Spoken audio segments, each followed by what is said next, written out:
Hey guys, you are now tuned in to Season 2, Episode 4 of Letters from the Principal. I'm your co-host, Mary Almonte, and we are so thrilled to have you here with us today, where we're going to be talking about Blacked Out and Broadcasted. That could mean a lot of things, and Des is going to dive into what you're going to be listening to in a few minutes. Hi, everyone. So Blacked Out and Broadcasted, I guess would be the walk of shame for parents. Parents done it. with their quote unquote hoe bag. Every mom may not have a viral moment, but every mom or dad has the moment where they lost their shit about their kid. And that's what this episode is. And we're going to be able to dig into this with creative extraordinaire Coodie, who I wish that if I ever have a viral moment, I want you to tape it.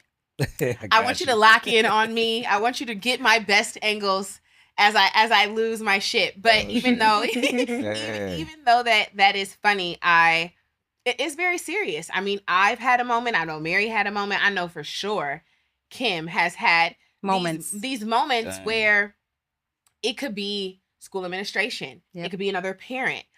9 times out of 10, when parents really leave their body, it is another child, their kid's same age. And I really think that those are the times where you feel like your hands are tied the most, because you're trying to walk in faith that the other parent or school administration is going to have your back and have common sense, and you need that faith, and then you don't. And before I kick it to Kim, I'm going to say this is on my heart. Xavier was in 3rd grade, and a little boy named, I won't say his name, because I thought this is public, was messing with him. And I'm not going to say his name, so I'm going to say what I did. Was messing with him. And I told Xavier, is that him? He said, yes. I said, get in line. The kids lined up. I walked behind the boy. I pinched the back of his arm. It was fat. And I leaned in and I said, you're going to leave my kid alone. You're going to leave him alone today, right? He said, yes. I said, you sure? He said, yes, I was scared. I said, I'm going to ask you when I see you again. And when I picked Xavier up, he said, Mom, you pinched him? I said, mm-hmm. And he said, Mom, you could get in trouble. And I said, I don't care. And it was very small, but to him, it meant a lot. Like, whoa, Mom, you did that? And then the next day I felt bad. Like, oh my God, what if somebody put their hands on my child? But then when he never touched my son again, I don't care. I felt like I had to. Mm-hmm. He wasn't getting disciplined at home. Ain't nobody ever pinched you. So I had to. I love this podcast. Yeah. Because she just went on record and said that she put her hands on somebody's child. We need to block all police. Allegedly. Allegedly. Wait, law Mary is enforcement. adding. She said block all authorities. 3rd grade is like 8 or 9. Yeah.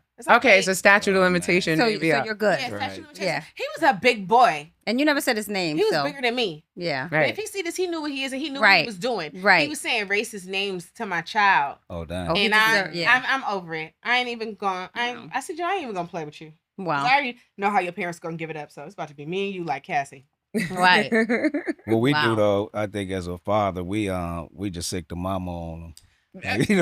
And we said this in our last episode. It'd be the mom that always has to come swooping in. I want to tap into that later. We will, yes. Put a pin in that, Coodie. Yeah. Well, actually, I want to say to you, Coodie, welcome to this podcast. Since I've been here, this is the first dad that we've had since I've been here. Yeah, it is. On the podcast. So this is great. So that means we're going to curb everything we say. We're not going to talk. That's what we do. No more dad bashing. When the men are in the men aren't in the room, it's a whole different conversation. Let me just tell you about that. No, I'm kidding. Get loose. I got 3 sisters, so Oh, so you know what it is. You know what it is. No, but welcome. We're very happy to have you here talking about this, because I think, these are issues we all kind of are going through as parents, who are now, does everyone have an adult child here?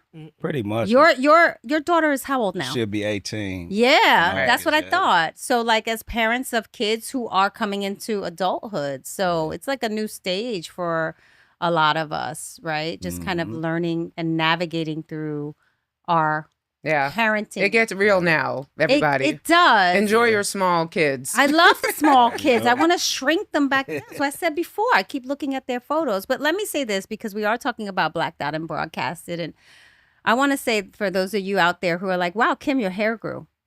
That it did.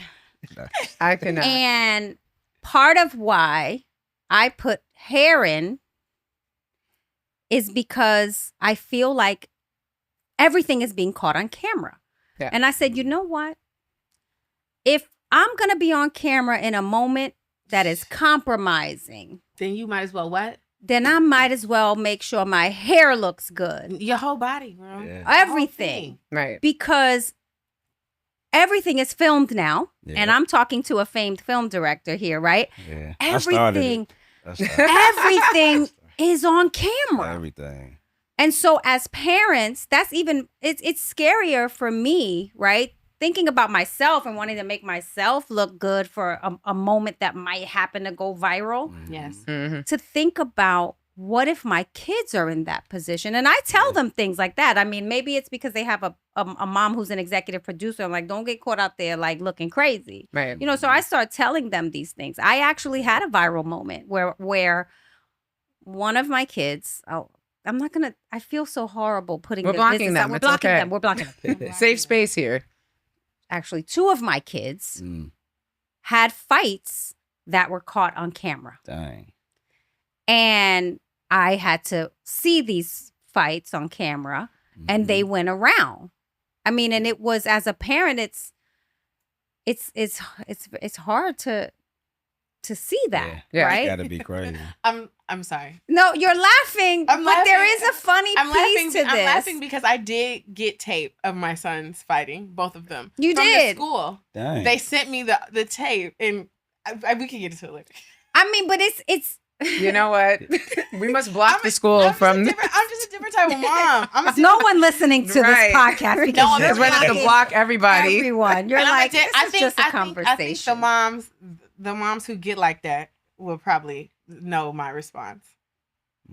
Because I mean, when I saw the tape, I was just like, "That's all you could do." You know what's funny? My son. I No, can't. you know what's funny? My son thought he beat somebody up.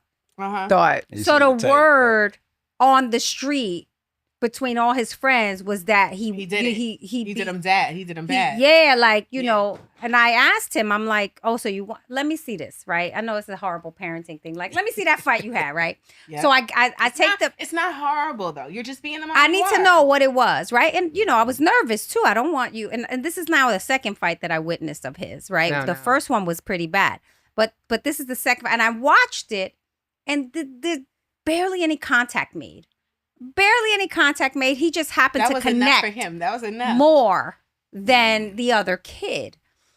And I said, Corey, you ain't beat nobody up. Get this He said, video out yes, of my I face. did. Yeah, his friends Yeah. were saying But that. you know, I think when women fight, it's like, oh, that's not ladylike.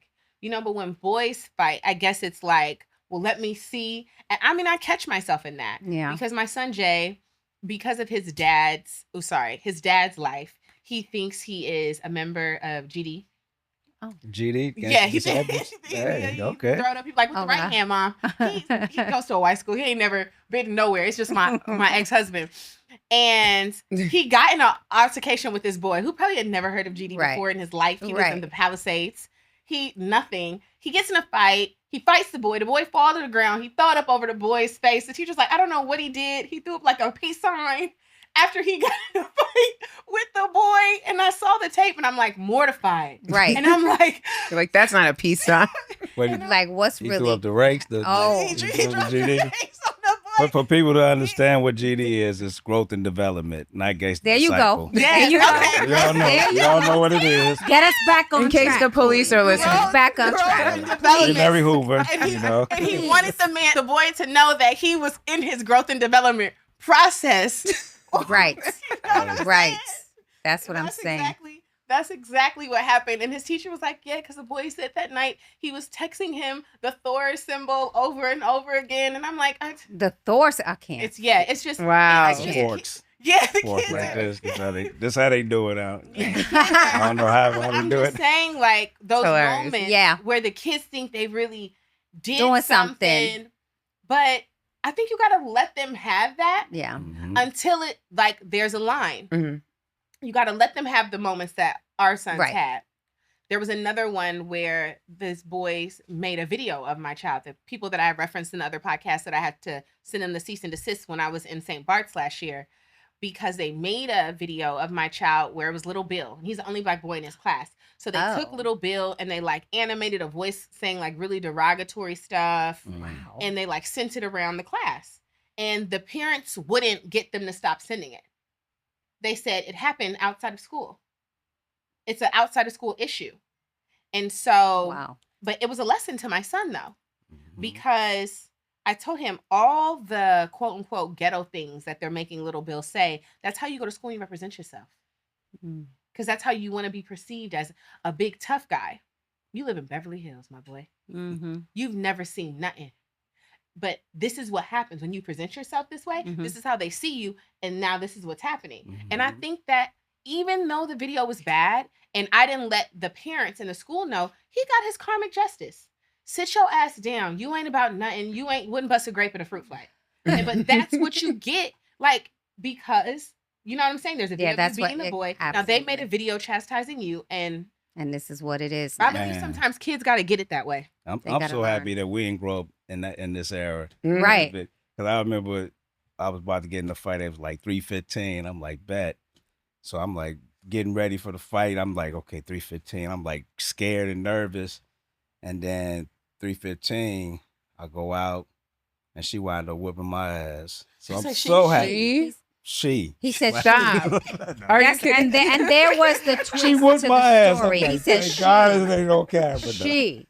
I mean, but there were not too many cameras back then. Yeah, no. As a dad, is the viral video moment something that you're concerned about with your daughter? Well, thank God I haven't had anything happen to my daughter virally or nothing. God willing, it won't ever happen. Right. But you know, she went to art school, so it wasn't. You know, the viral things they have is them doing some singing somewhere. Right. You know Right.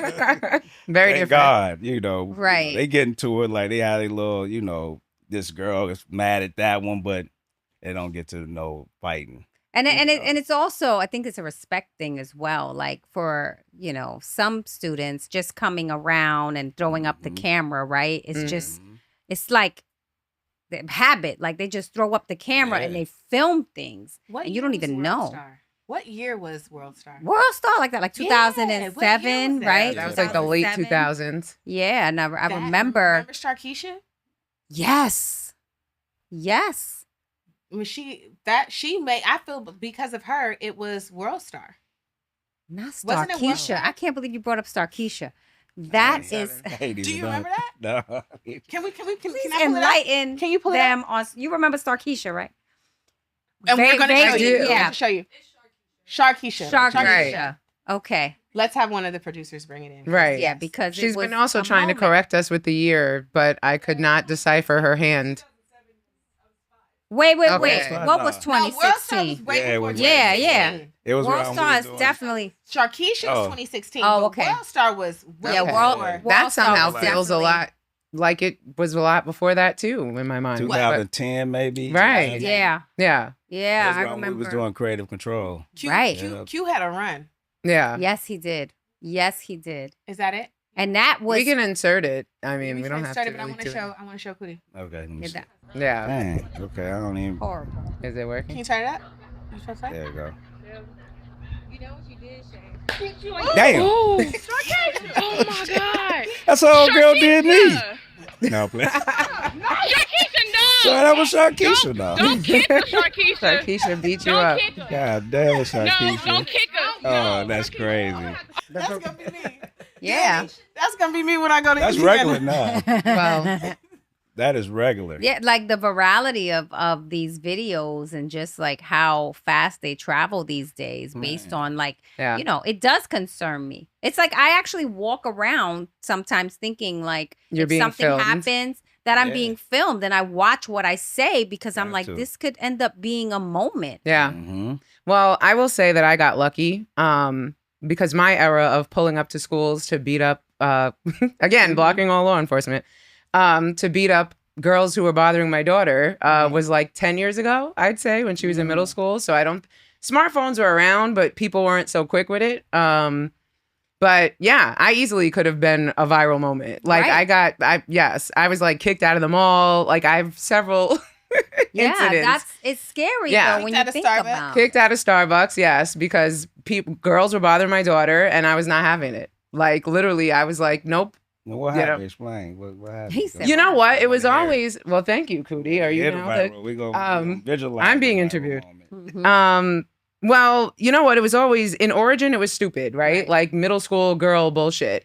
But the big thing back in her school in that time, which by the way wasn't even like hood, but I guess they thought they were hard, was jumping people. Right. And I was like, there ain't no way that my daughter's getting jumped. Like I'm coming up there to scrap. I'm gonna fight a 12-year-old. So the first, no, I literally, you thought I was playing? I literally showed up to fight 12-year-olds. She was gonna fight a 12-year-old. And so, well, I mean, Des was pinching little, pinching little boys. 8-year-old. Me and Des together are diabolical.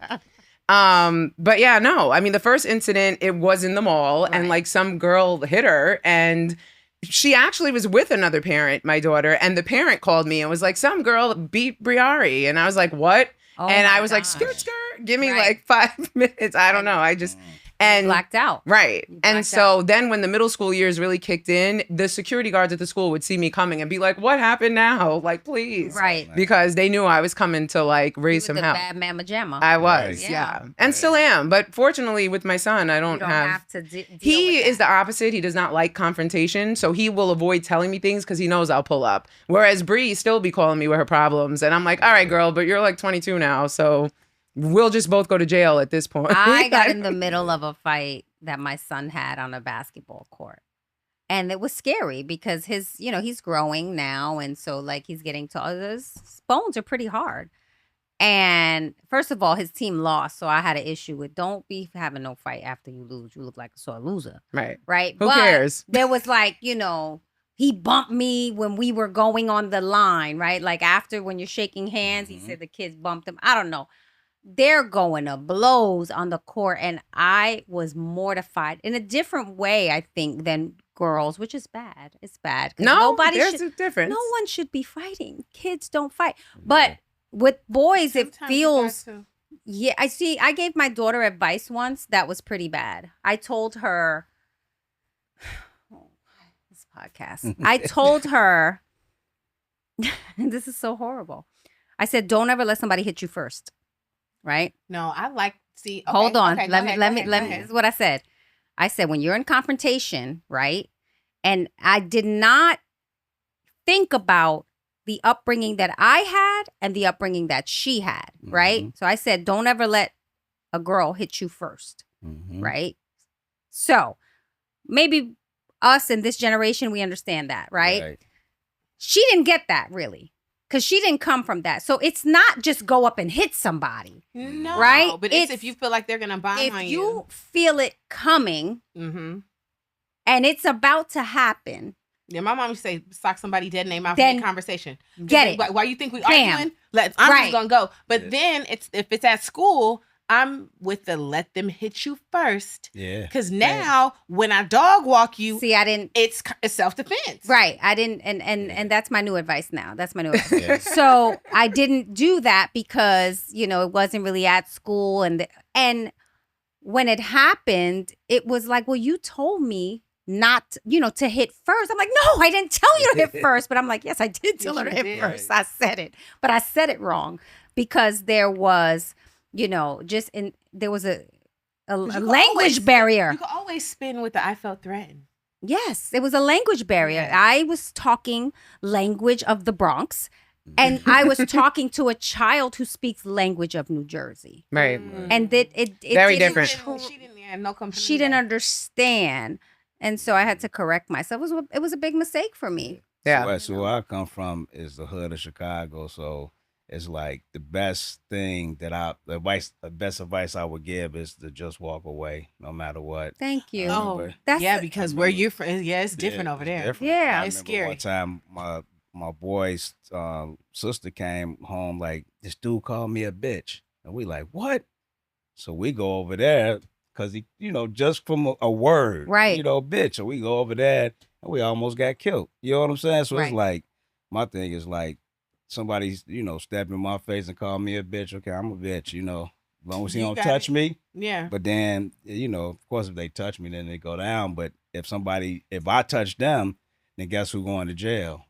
Me. Right. And definitely, since everything is recorded, you got to be totally careful. Right. I have a question though, because I'm glad you said that. Because of this whole not wanting to look, quote unquote, I guess I'm gonna say it like pussy, Mhm. right? People don't want to look that, men don't want to look that, Yeah. and all the beef, and it's so much bravado. So, do you think that is what has caused so many more problems, like even in Chicago? Because you look at like Vaughn, of Mhm. course, he thought he was just going to beat the nigga's ass, and he Mhm. went and got his gun. We not fist fighting. Right now. I'm gonna shoot you. Get Yeah. that. But it's like that one up. I'm not gonna look dumb. Somebody may see me, to where now it's like men can't even have a fist fight. No. Like nobody wants to dance anymore, as my dad says. Yeah, no, exactly. I know, like, I don't know if y'all seen the doc I did on Benji, ESPN 30 for 30, about this basketball player, Ben Wilson, number one in the nation in 1984.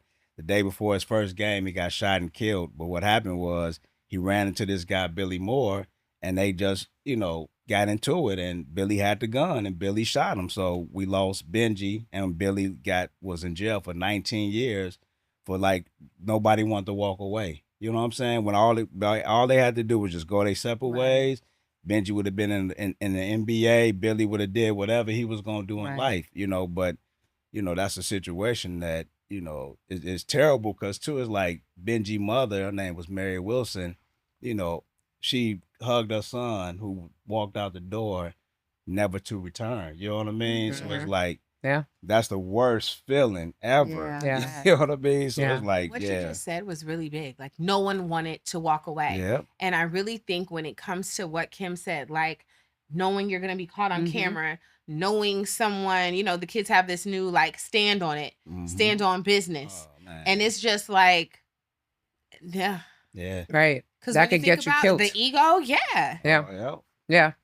But I have heard that about not just Chicago, but LA. And I have talked to guys who have said, right, like in New York, you just fight and you go home. But because of gang violence, right, and the way that the gangs are so prevalent in LA and in Chicago, it's a different, like, I have heard no one wants to shoot the fair one out there. No one wants to. I feel like in LA, you might still get some people to go to the park. Right. Bloods or Crips, and they'll still like, I saw kids fighting in the park the other day when I was coming from the swap meet. I was like, oh, do you know what I'm saying? But because that's where, if you're from LA, I'm from LA, right? That in gang culture, you fight at the park, right? You don't meet at nobody's house. You don't fight nowhere. You meet me at this park, and when someone says meet me at the park, whether it be somebody from your set or someone who's not from your set, you're fighting. You could just walk into the park ready to fight because you don't know where they're coming from or how many of it is, but you're fighting in the park.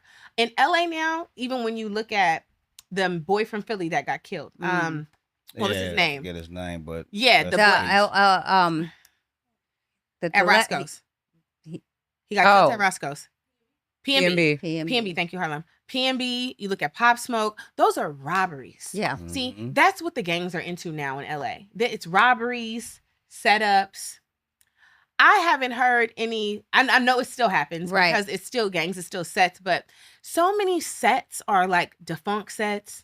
Maybe like 3 new members. If your daddy put you on, how you got in here? Your uncle, because everybody in jail, So LA still has gang culture. We will always have gang culture. We are the originators of gang culture. No, Chicago. Okay. Oh, no. Chicago definitely. You know what I'm saying? Tookie, rest in peace. But it's more robbery now because no one wants to look like a punk. Right. So, like, here we go. PNB. He told him, come up off of it. He said no.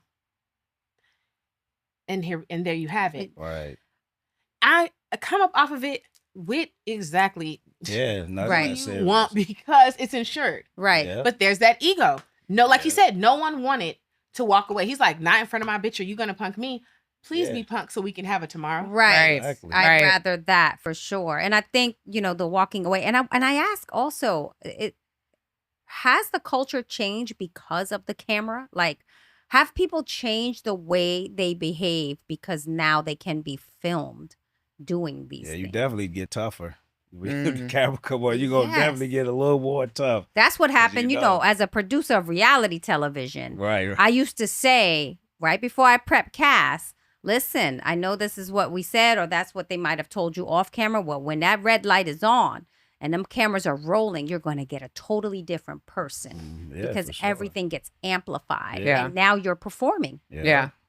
Yeah. But I think the piggybacking on that, it's like, do the kids live their lives as if it's all on film? Well, that's a question because we don't know this new age technology lifestyle upbringing, right? Like they're coming up differently where they have a camera in their hand every minute of the day. Yeah. I didn't have that imagine. I wish we did. I could look back at right now as a documentarian. I'm sure you're like, imagine if I had a camera. I just want to see me like a little 3-year-old running around talking or any. I wish I had that. But at least, right? Because I remember you were an early advocate for having the camera on you all the time. I remember that. Around Kanye. Because you were the guy with the camera. My first time on camera, we was doing Channel Zero, and this really could have been it really turned viral for what it was. But my boy was filming this fight.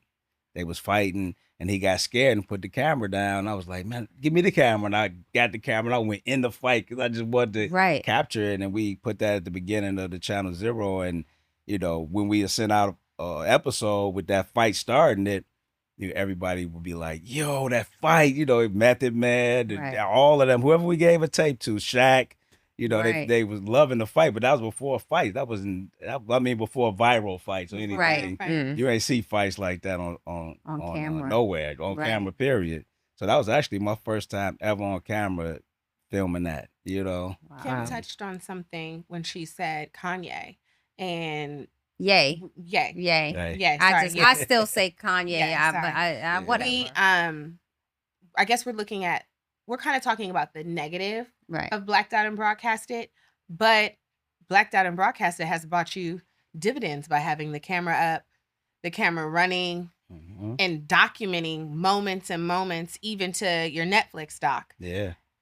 How has that incessant need to keep the camera rolling, even when people say don't? Like, how has that benefited you? But also, what gave you that notion where you're like, nah, I got to get this. Well, I was really working on, when I started filming, I was working on a documentary because I seen Hoop Dreams. So I'm like, I want to do a Hoop Dreams. If y'all seen it, so good. And the disappointing ending. But I'm still like, I want to just document somebody for a long time to see what they do. And Kanye just kept coming around.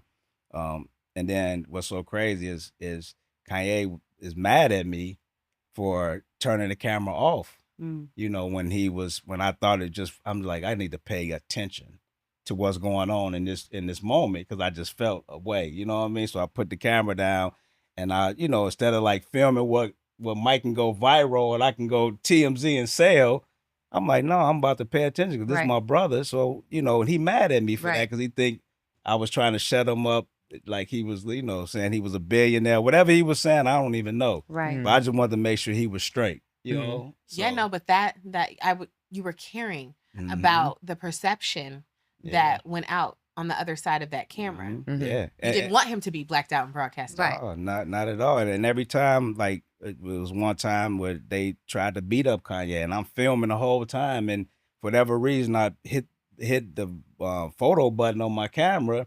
So when I thought I was filming this big fight, I wasn't. So it's like, God, at this moment, won't even let me. He's like, nah, you good. We was gonna put that in the doc, but it, like I said, but when I thought I was filming the fight, I wasn't. God was like, nope. And that happens all the time with me. He would not let me get, like, if it was like an accident, terrible accident, I pull the camera out to get it. And then you don't have it. It ain't even there. That's very interesting. That's happened to me before. Yeah, that's happened to me before. I mean, but I loved the piece of the documentary that I really love, because I've had this debate about your doc. Mm-hmm. And I say that's not a doc about Ye. Mm. That's a doc about Coodie. Yeah, man. It's a doc about you. And I, as a journalist, love that, right? Mhm. Because, anyone can do a Kanye documentary if they have enough footage or if they have enough money to license footage, right? But you told your story Mhm. through that lens. Yeah. And especially bringing in the story of your daughter being born. Mm-hmm. Yeah, it was my longest doc, from birth to now, Right. But that is a trip because, we always say God right. You know what I'm saying? So I was filming, but God was just writing. There was so many times where I turn the camera to myself while I walk in the room and they like Coodie. So I'm like, Patrick, like, man, it's your perspective. Yeah. Like, just, it's really your eyes. So that's how that all happened. Then we decided for me to narrate it, which made it even made it more. better. And I think, I don't know if other people can kind of like relate here, but when I was at the source, Mhm. I felt like I put myself in every story that I wrote. Yeah. But if you didn't know me, you just think you're reading Exactly. a story about Kanye, Yeah, or you think yeah. you're reading a story about this one. But like, Mhm. there were so many different parts of myself in Mhm. every piece of work. For sure. So when I watched it, I got that. It was Yeah. really, I felt like I got to know you more through Yeah. that doc, and especially as a father, right? Right. Because that, we're here. I gotta circle it back to the parents. Yeah, I gotta for circle sure. it back. But it's real. Yeah, it's so real. It's Yeah. real because it was that moment. That was that bringing things in perspective for you. I don't know. Let me not answer the questions. Time out. Yeah, no, I have goosebumps right now, by the way, because whoa. I think it's also ordained that we are all here together now, just Mhm. like you guys were saying. It's like I don't think any meetings are a coincidence, and I don't know, but Mhm. it was just getting juicy, and now we got to pay some bills. So y'all gonna have to keep it locked for part 2 to hear the rest of our crazy stories. Yeah, for sure. Bye.